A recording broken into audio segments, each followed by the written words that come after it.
Good morning student. Okay.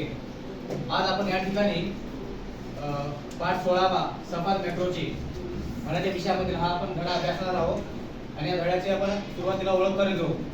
सफर मेट्रोच्या धड्याचे लेखक क्रांती गोडबोले, ज्यांचा जन्म 1990 मध्ये झाला आणि त्यांनी आपल्या एक विवेकशील बुद्धीच्या सानिध्यातून आपणास सफर मेट्रो झाले, महिलांची प्रगती आणि महिलांनी केलेल्या वेगवेगळ्या क्षेत्रामध्ये क्रांती हे आपल्याला दाखवण्याचा प्रयत्न करतात. तर आपण या मुद्द्याच्या आधारे आपण या सर्व गोष्टी आज तपासणार आहोत. तर सर्वप्रथम मी पहिला मुद्दा घेतो, आधुनिक युग.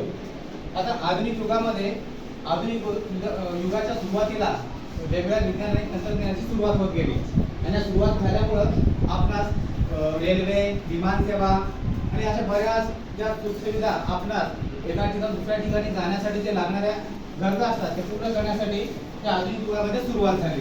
त्यानंतर महिलांची समाज जीवनामध्ये वाढणारी प्रगती बघू शकतो आपण. आजच्या आधुनिक काळामध्ये महिला प्रत्येक क्षेत्रामध्ये प्रत्येक ठिकाणी जास्तीत जास्त संख्येने सहभाग नोंदवून आपली प्रगती दाखवण्याचा प्रयत्न करतात.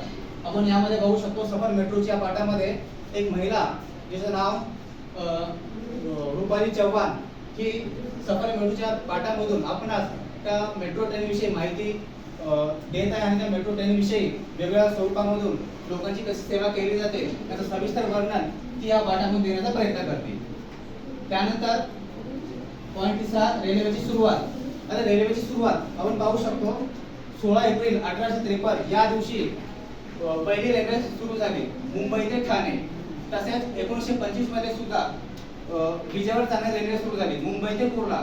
मी ही माहिती तुम्हाला यासाठी सांगतोय की भविष्यामध्ये या रेल्वेची जी काही माहिती असेल सफर मेट्रोच्या द्वारे आपण शिकणार आहोत ती माहिती तुम्हाला अत्यंत उपयोगाची असून भविष्यामध्ये कुठे ना कुठेतरी तुम्हाला तुमच्या कोणतेही कॉम्पिटिटिव्ह एक्झाम असेल कोणती असेल त्यावेळी तुम्हाला त्या गोष्टी सहज बघायला मिळतील.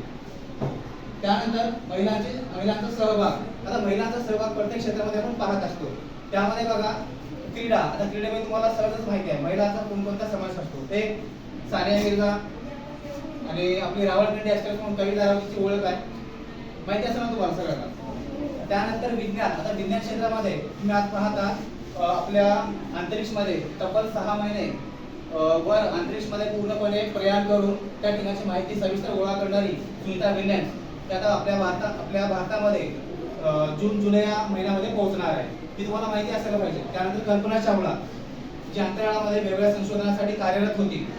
त्यानंतर वैद्यकीय. आता वैद्यकीय क्षेत्रामध्ये तुम्ही जर पाहत असाल तर महाराष्ट्रामध्ये सर्वात पहिली महिला डॉक्टर आनंदीबाई जोशी हिची ओळख आहे. त्यानंतर शिक्षण. आता शिक्षणाची सुरुवात करणारे महात्मा फुले आणि त्यांची पत्नी सावित्रीबाई फुले ज्यांनी 1948 मध्ये पुण्यामध्ये खेड्यापाड्यामध्ये पहिली मुलींची शाळा स्थापन केली.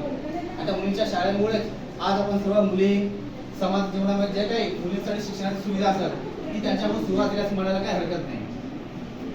त्यानंतर राजकीय. आता राजकीय घडामोडी जर पाहता तर आपण या ठिकाणी असा विचार करू शकतो की आज प्रत्येक महिला राजकीय क्षेत्रामध्ये पारंगत आहे. आपण नाव घ्यायचं म्हटलं तर आज देशाची राष्ट्रपती द्रौपदी मुर्मू होती. परत त्यानंतर राजकीय क्षेत्रामध्ये सानिया मिर्झा सोनिया गांधी असे वेगवेगळे राजकीय नेते आपल्या महिलाच्या स्वरूपामध्ये बघायला मिळतात. त्यामुळे आपण या ठिकाणी महिलांचा सहभाग अत्यंत पारदर्शकपणे आपल्या सफर मेट्रोमध्ये बघायला मिळतो.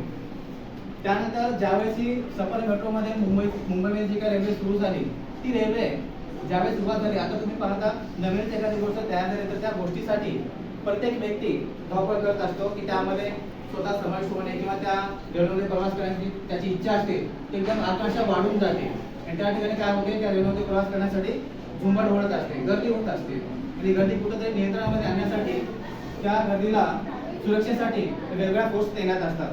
जसं की त्या ठिकाणी CISF सेंट्रल फोर्स असते, MSF आणि तसंच वेगवेगळ्या फोर्सेस ते सुरक्षेच्या यंत्रणामधून त्या प्रवाशांची सुरक्षा करत असतात. त्या मेट्रोला त्या वेगळ्या दिशेनं वाटचाल करण्यास पाठबळ देत असतात. तसेच आपण बघितलं तर सुरक्षेच्या दृष्टिकोनातून जरी आपण म्हणतोय की मुंबईमध्ये असंख्य लोकांच्या समूहामध्ये प्रवास करणे हे कधी कधी माणसाच्या आरोग्याला आणि त्यांच्या पूर्णपणे परिसराला काही घातक गोष्टी असतात ते त्या ठिकाणी आपल्या कंट्रोलमध्ये आणणं अतिशय आवश्यक असते म्हणून त्या सेंट्रल फोर्सेस कार्य करतात. थँक्यू. आता मी जी तुम्हाला जी काय माहिती सांगितली ती माहिती तुम्हाला समजली का? ठीक आहे, मी काही प्रश्न विचारतो, उत्तर द्या त्याची. आता सफर मेट्रोमध्ये आपण बघितलं, सफर मेट्रोमध्ये मेट्रो चालवणारी महिलेचं नाव काय होतं? यस, रुपाली चव्हाण. ओके, चलो. त्यानंतर दुसरा प्रश्न आपण बघितलं होतं, सफर मेट्रोमध्ये महिलांचा सहभाग वाढत होता आणि त्या वाढत्या सहभागामुळे आपण क्रीडा क्षेत्रातील एका महिलेचं नाव सांगू शकता का? क्रीडा क्षेत्रातील. यस, कविता राऊत. गुड. आता शिक्षण क्षेत्रामध्ये एका महिलेचं नाव सांगा, ज्या महिलेपासून शिक्षणाला सुरुवात झाली. Yes, Savitribai Phule. Good. Okay, thank you.